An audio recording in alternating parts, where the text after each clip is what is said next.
All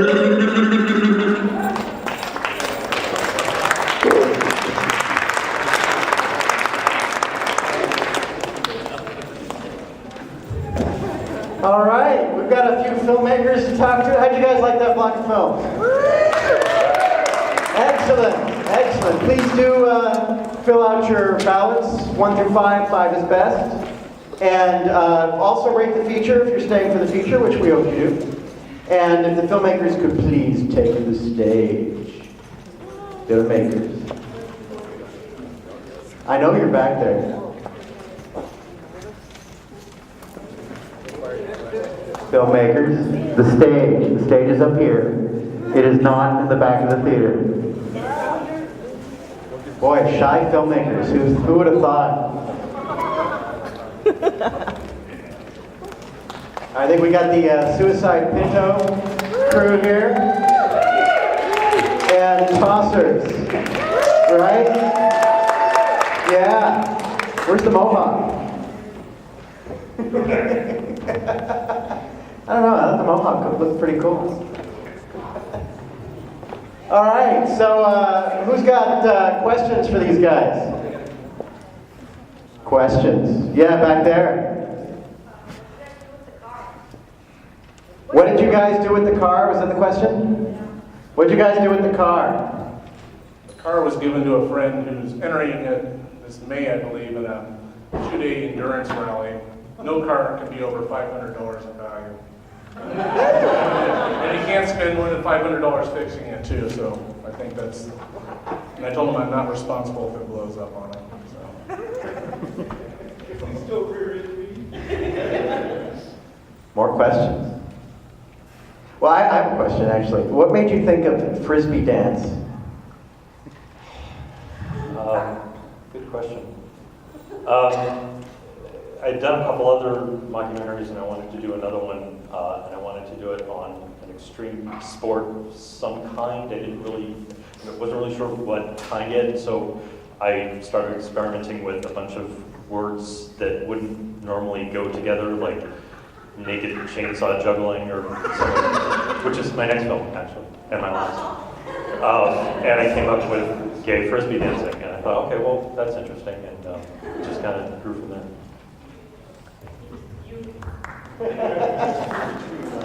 Back there?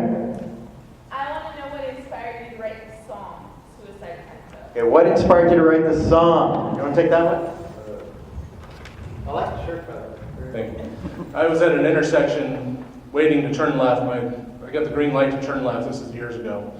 And this Pinto comes careening through the red light, cuts right in front of me, rolling up almost on 2 wheels while I did so. I was like, what the? So there was a song at the time called Suicide Blonde by INXS, and I said, screw that, I'll call it Suicide Pinto. Back there? How did either of you two get anyone to be in your movies? Yeah. How did you get your actors is the question. We'll start to the left here. We have a core group, our group, the SoCal Film Group, has like a core group of actors we like to work with over and over because they show up, and they're really, really good. But we actually had to have auditions for Sherman, the gentleman who plays my boyfriend in the film. And so we had everyone show up and do this stupid, ridiculous, inane Frisbee dance before they can actually get into the actual audition. And so if they actually survived that, then they had to go on to the next step. So it was a lot of fun. I exploited a lot of child labor laws, called on family and friends, and I bought pizza and beer, I guess, even if that, I don't know. Leaned on people. You know, it's amazing what you can do with pizza and beer. That's how I get a committee to actually review the films and decide on what to show. Pizza and beer. Works every time. Are there any committee members here tonight, by the way? No. Oh, well. They've already seen the films. So. Back there? I would like to ask the young lady, do you think your child is going to be scarred by what you did?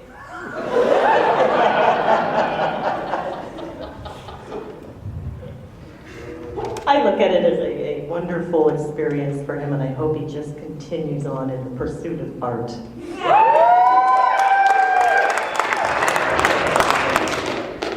And when the kid's older, you know, he can say, hey, I was in Suicide Pinto. CK. Yeah, what exactly is the pregnant cow move? Have you actually figured it out? Oh boy. And can you demonstrate it if you have? I'd like to see it. Yeah, only once. Only once. CK, there are children present. Come on. Can either of you share, any of you share stories of particularly funny moments in production? Funny moments in production. Boy, this should be very interesting. When we shot the end dance, the parking lot dance, we were in a very open, empty parking lot, and a lot of people were driving by and amusing themselves by saying, "Hey, look, it's gay Barney the dinosaur!" So.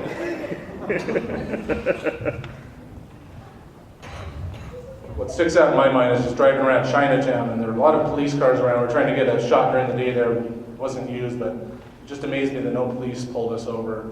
I think it had expired tags and everything, and it was blowing out blue smoke. People were staring at us like, the freaks! Yeah, a lot of that. Anybody else over here have a funny story that hasn't been mentioned? No? All right. Just thought I'd, give you your 15 seconds of fame here. What's up with those guys? The crackheads and the flaming Pinto, it's great. Just the looks on people's face. Cool. Well, the best part was when people pretend not to notice you. Yeah. Don't look at them, that's what they want you to do. Straight ahead, Marge. A lot of that. Has he turned into a werewolf yet? Still waiting. Sherman has not turned into a werewolf yet. Will that be the sequel? Yeah, they might move on to something else, like boomerang dancing or something. Sure. How did you get the accent so perfect? And you have to answer in the accent. I work with a dialect coach, and so is a bloke I went to school with. So. All right, in the back there. Are you gonna tell your friends about it, Carmen and Eric? Are you going to tell your friends about what? About the movie? Already have. Already have, and I've warned them that it's pretty scary. Back there? Why are you wearing a jester? Did you just ask, why am I wearing a jester outfit? He Have you actually looked wears at that the- every day. It really, it's Yeah, this is my everyday it's clothing. great. You can hear him coming a mile away. I don't know if you're aware that the postcard has a jester image on it, and this occurs April Fool's weekend every year for 5 years. Yeah, April Fool's weekend. I thought it was to protect the birds. Either right before, right after, or during April Fool's Day. So you can pretty much guess, at least within a week, when the festival will be next year. Any more questions?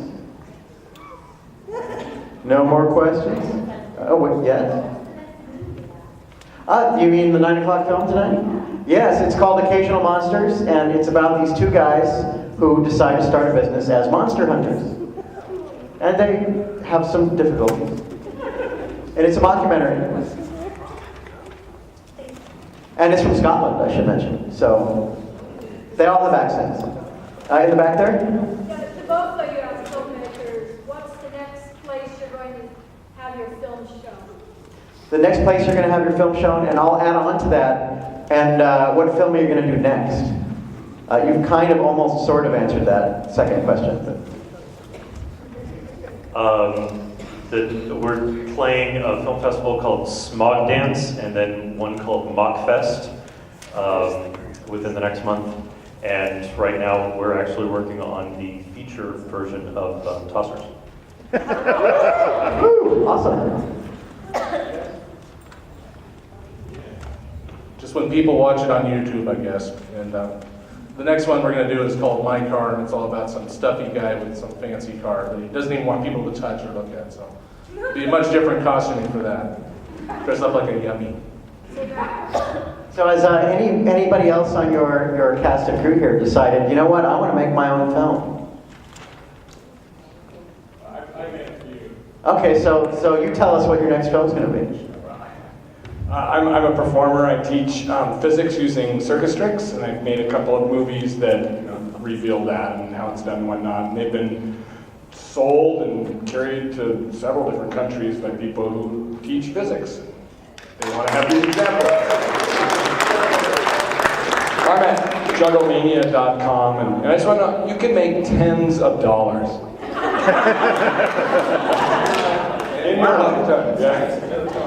And then we have fun in our family making YouTube videos and whatnot. There's one called Barbie Head that reveals how Barbie talks. And it's my daughter, it's Matilda, she's back there. She cuts open a Barbie's head, and there's a brain inside, and she electrically stimulates it, and it speaks Spanish. It's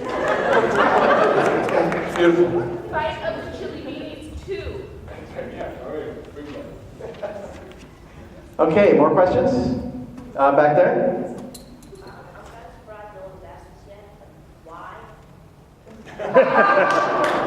Why? Am I listening to the rest of the question, or?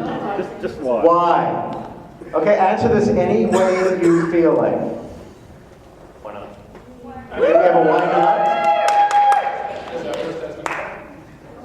Why? Because. And my answer, because somebody had to do it.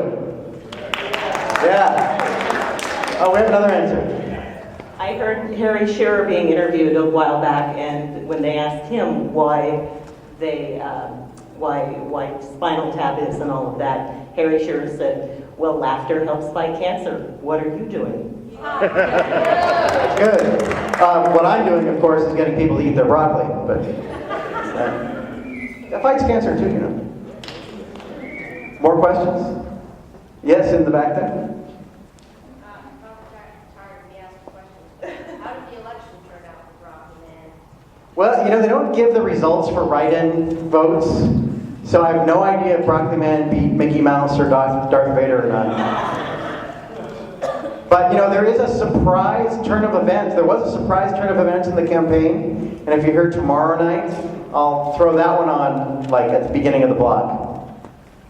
Just, you know, surprise for tomorrow if you haven't already seen it. Yes, back there. Will you dance for us? I think this one's for you. The answer is no. You know what's funny? It occurs to me that last year you had a film here on Sunday, and during the same block of films, these guys who had the feature last year threw out flying saucers to people, also known as frisbees. Did that have anything to do? Say yes. Isn't that interesting? No, just a coincidence. Okay. Yeah, you know, I should have thought to bring some of those tonight. I have like a bunch left over. They're like, we don't want to take these on the plane. You have them. Any other questions? Where can we see some of these films again? In other film festivals, we'll be showing some. Some will eventually end up on the web at some point. There are probably a couple that already are on the web. I mean, generally, sometimes you have to contact the filmmaker and ask them, hey, you know, I really liked your film. Can I get it on DVD or something? Yeah. So it varies from film to film. Yeah. Someday, I'm actually, last year, and you know, I really have done a very poor job of mentioning this, but last year I was actually asked to do a best of at a film festival in San Francisco. So I took some films from the first 2 years of the festival and showed them at Pranks Fest, put on by Research Publications rather, which you may or may not have heard of, but they're a you know, long-standing kind of alternative publisher in San Francisco. And they had a film festival, and they flew me down, and I was fully in the jester suit and everything, and introduced the best of the Faux Film Festival for the first couple of years. So they didn't ask me to do that this year. In fact, I don't think they're actually doing the festival this year. But that was cool. So I'm actually considering doing a road show or putting out a DVD or something, which of course I have to ask permission from all the filmmakers for that. But there was actually one filmmaker who would not let me put their film in the best of last year. Yeah. No, they actually asked me for money. Can you imagine that? No sense of humor. I mean, I can't afford any other clothes than this, so. Back there? Besides a camera and friends or willing victims, is there anything you need to do if you're going to go out in public and make a movie? Do you need permission or a permit or anything? Well, I will take that one first, and then I'll ask the other two if they ran into any trouble on their shoots. I think is a good question. Generally speaking, and I can tell you from a lot of the films we saw that I wouldn't dream of subjecting an audience to. Yeah, you do need other things like a story, editing, and I'm not going to use the term good or bad editing. I'm just going to say editing. Good and bad is subjective, but if you basically take a 5-minute film and show 15 minutes of it, we see a lot of those. But generally speaking, permitting and stuff like that varies from city to city. Actually, here in Portland, you can film free in any state park. Yes. The catch is you do have to get a permit. The permit's free, but you do have to get a permit.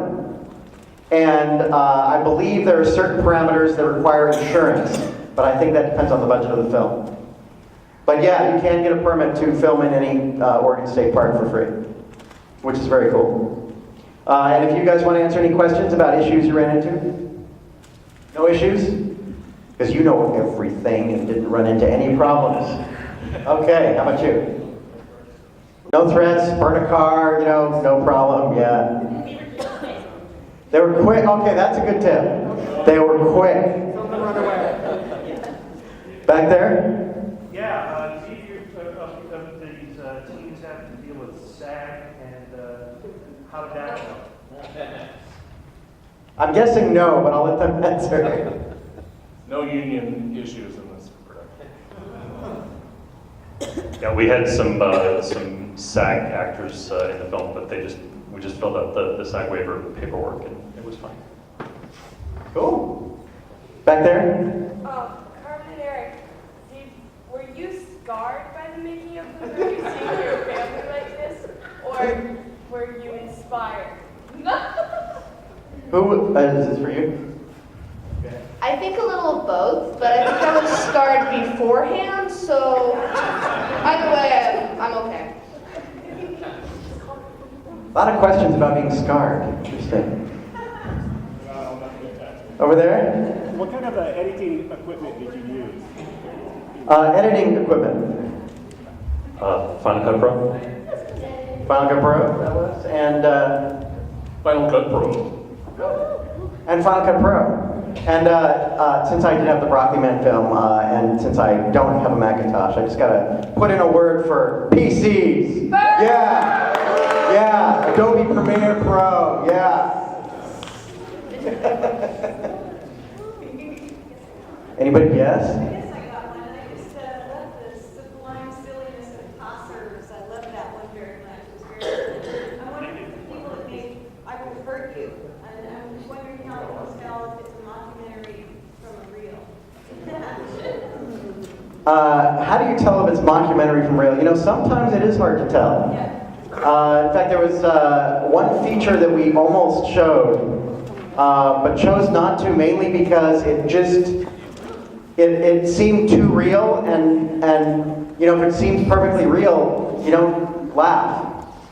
It's like, okay, this is interesting. It's a good film, but it feels like a documentary.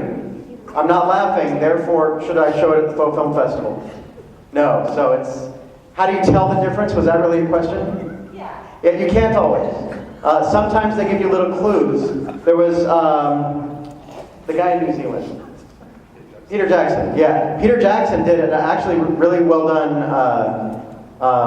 mockumentary called I can't remember the name. But it was about the early days of the film business. And it was very deadpan and didn't have a lot of laughs in it, but it had, like, if you were a filmmaker, you could catch these little subtle jokes. And, like film originally being made from eggshells and things like that. So sometimes you just can't tell, and sometimes they throw little clues, and sometimes it's really obvious.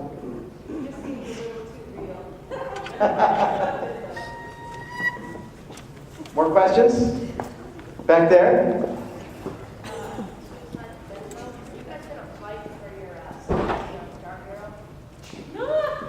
Did you hear that? I didn't hear that. Well, I fight for the song to be on Guitar Hero. No, but if they pay me. If they pay me, I'd do it. How are we doing on time? Anybody know the time? 9 o'clock. Okay, unless there are any other pressing questions. Okay, one more. Last question. Are you ready? This last question has got to be a good one. Well, it's a more common, so you might want to skip me. Go ahead. Okay, suicide Pinto. I think part of that was stolen from my history. The only thing that makes me not want to sue is that it doesn't have, on the back of the Pinto, if you ain't a fighter, you ain't shit, bumper sticker. Otherwise, it's stolen. Oh, we got to reshoot the whole thing. So either of you want to make any final remarks, things that weren't asked that you'd like to say? Thank you for having us. And thanks for coming back a second time. This is great. If you have a crazy idea, go with it. It's fun. That's good advice. Very good advice. Even if it's a giant broccoli, all right, so we're going to take like 5 minutes because I really have to pee, and then we'll start the feature. Thank you.